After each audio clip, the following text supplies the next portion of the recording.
How you guys doing? My name's Winston Butler. I'm the jumps coach, along with triple jump coach over at Whitney High School. Just a little background. I started at Whitney in 2017. Also was coaching football there for a couple of years. Started there when my son was a freshman and my daughter was a senior. Started out coaching football, and then when the spring came around, I started coaching track there, and just completed my 5th season there at Whitney.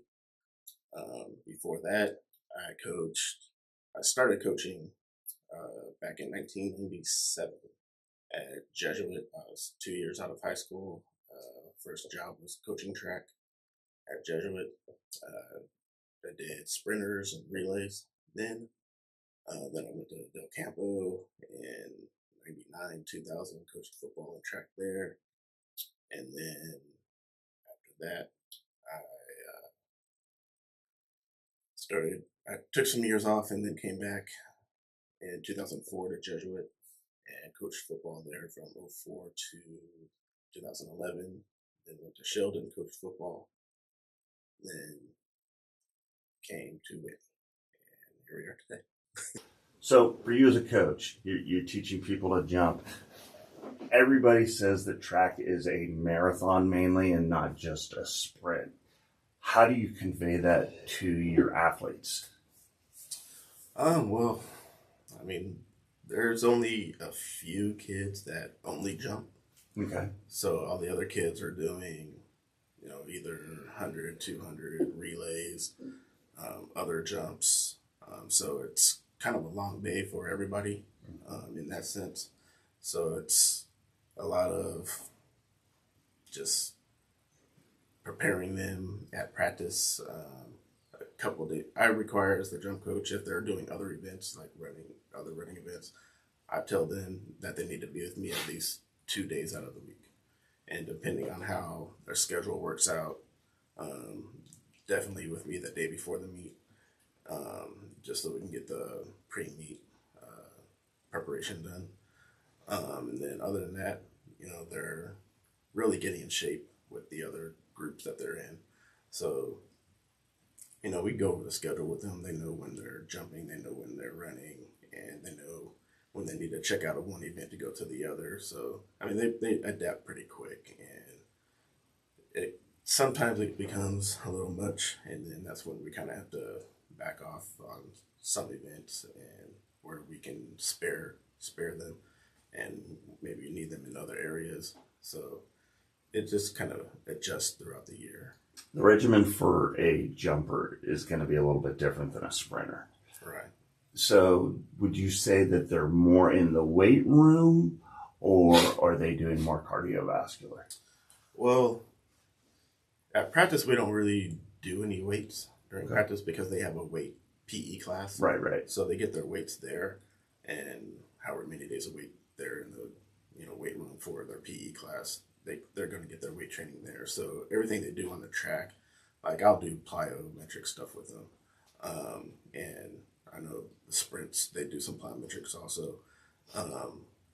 With me, if I only have the sprinters or only the jumpers, will do a little bit of sprint work since they don't get any sprint work with the other groups.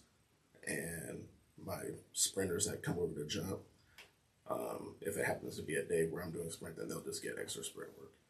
And if not, then they're pretty much already in shape from their sprint groups. So it's just kind of works out easy that way. So we don't have to spend any time in the weight room. We can just do everything on the track. Is there anything you look for in jumping versus sprinting? Is there, like, you see a kid walk on the field, he has no idea what he wants to do, but he wants to do track and field. Is there an attribute you're looking for that kind of says, ooh, I want that kid? I don't know. It's kind of weird. Most of the guys that come that are new, our head coach, Snow, he sees everybody on campus because he's on campus, and he knows the kids, better than I do. So he'll tell me this kid, could jump, this kid could do that. So if a kid comes up to me at practice that I haven't seen yet, and he'll say, he or she will be like, hey, I want to come jump, Like, all right, I give everybody a chance. You're out here, 100 kids out here, everybody needs to find something, right? So I'll give everybody a chance. I'll put them through a couple of drills and see what they can do, and then we'll just go from there. Like, I haven't turned anybody down. Like, everybody who's come wanting to jump, I let them jump. Whether they're really good at it or not, we'll find out later. But anybody who wants to do something, they have a home. They want to do more than run. They want to jump. All right, cool. Come over, see what you got. So I like to ask 3 questions, and I ask them in succession, and it's pertaining towards coaching. Mm-hmm. Okay. What do you do well as a coach? I think what I do well as a coach is I think I communicate well with what I'm looking for. I communicate well with what I expect of them. I kind of let them know early, like at the beginning of the season, like, we're going to have a good time. We're going to have fun. I'll clown with you. We'll joke back and forth. Well, it's time to work. It's time to work. Right? Nice. So, we'll crack jokes on each other all day. Like, I'm probably the loosest group that we have on the whole track team. Nice. So I like the kids to come out and have fun. And like I said, we'll crack jokes on each other. And then, like I said, when it's time to work, it's time to work. What do you think you need to work on as a coach? Ooh, that's one of those hard interview questions. I know. Applying for a job, what's your weakest point? Yeah. I don't know. I'm always trying to learn something new. It's like, I'm no expert in this. Coaches copycat in every sport. So I'm always looking on YouTube or on Instagram. Now Instagram is great for finding track workouts and stuff like that. So I'm always trying to find something new to introduce to the kids. So, I guess that's not a weakness, but I mean, it's always something, always working to get better. Nice. It's not like that I'm trying to be the best coach, in the area, but I'm trying to give my kids the best experience that they can get. So the more I learn, the more I can teach, the better that they become. What is your favorite event? Ooh. See, I grew up a sprinter, so sprints were my favorite event. But now, like that, I'm like coaching jumps all the time. I always kind of gravitate towards watching the long and triple jump naturally, since that's what I coach now. Right. But I'm still always a fan of the 4x1 relay and just watching the 100, just to see how fast kids are now is ridiculous. What would you tell a young Winston? Ooh, a young Winston. I'd tell a young Winston to probably take it more serious early. Back in the beginning, I was 2 years out of high school. I was playing football at American River, and then I didn't have anything to do during the spring other than, lift weights and spring practice. And I was looking for something else to do, and it was like, okay, well, let me go see if I can coach. So I just kind of did it on a whim. I wasn't really that serious about it back then. It wasn't until like the mid-2000s I started really getting into it. So it's like, I'd probably tell myself back then to, learn as much as you can. And then once you get into it, then you can, kind of be a better coach from the beginning. Nice, I like it. In a sport that is so predicated on individual players doing individual events, what do you do as a coach to facilitate that team feeling in the sport? My jumpers, I kind of make the jumpers like our own little community, our own little family. I make, like at the end of the season, I make shirts like these for the guys that hit certain marks, guys and girls that hit certain marks, like 15 feet in the long jump for girls, 18 feet, 20 feet. They hit those marks, that gives them something to shoot for. Like they know they're going to get something at the end of the year. Like this is last year's shirt that I made for myself. And I'll put their accolades on it. Like on the sleeve, I'll put their accolades on it. And then I'll give it to them sometime during the summer. Like I'm in the process right now of making the shirts for this year. So in probably another couple of weeks, I'll be able to get those to the kids. So it kind of gives them something to shoot for and compete against each other with.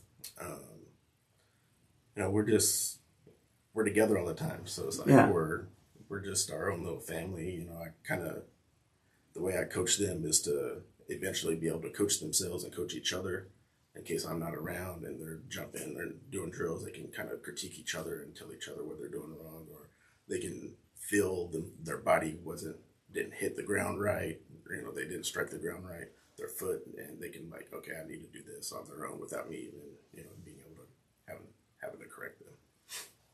So say your last meet didn't go as planned, or energy's down. What is your approach to like help restore the mojo type of thing at practice or that season?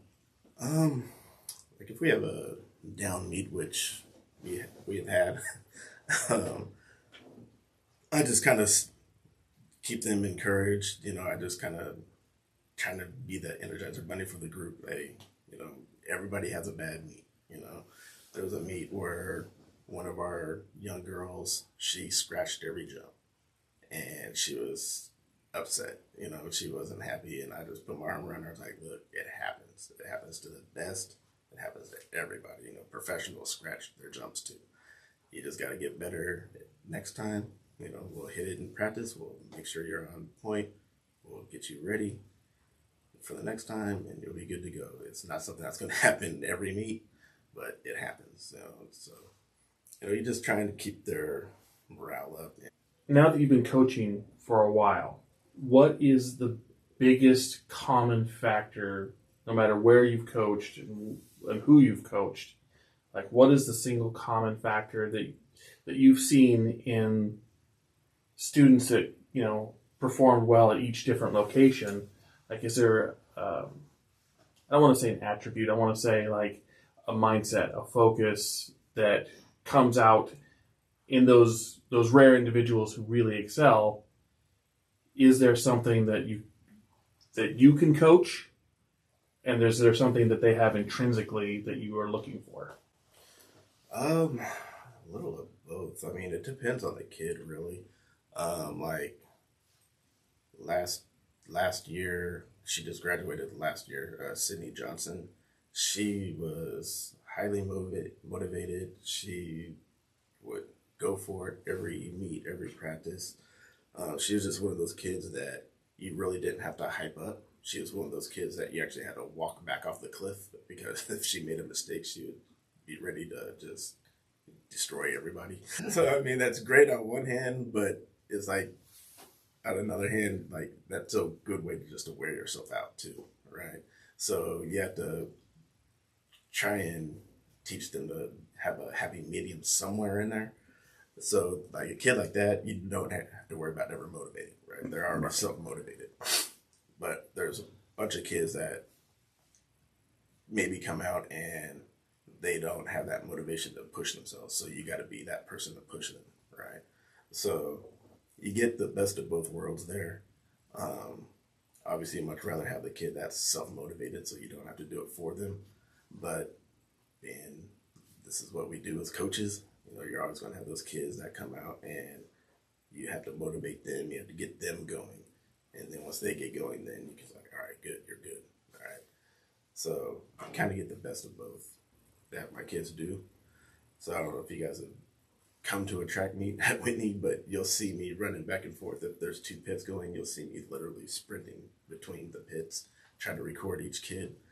And I'll yell to them, wait, let me get there first. So they stop, and then I run down there, and everybody's cracking up laughing. You know, I've gotten comments from other coaches and parents, and like, oh, that's so great that you do that, and run back and forth. I'm like, I try. You know, it's kind of like my cardio for the day. It's just running up and down the football field trying to record everybody, and then I send each clip to the kids so that they can watch themselves. Love it. What's your final message to young athletes out there? You only got, a finite amount of time to do this, right? Especially in high school. Not everyone's going to do this in college and beyond that. So have fun with it.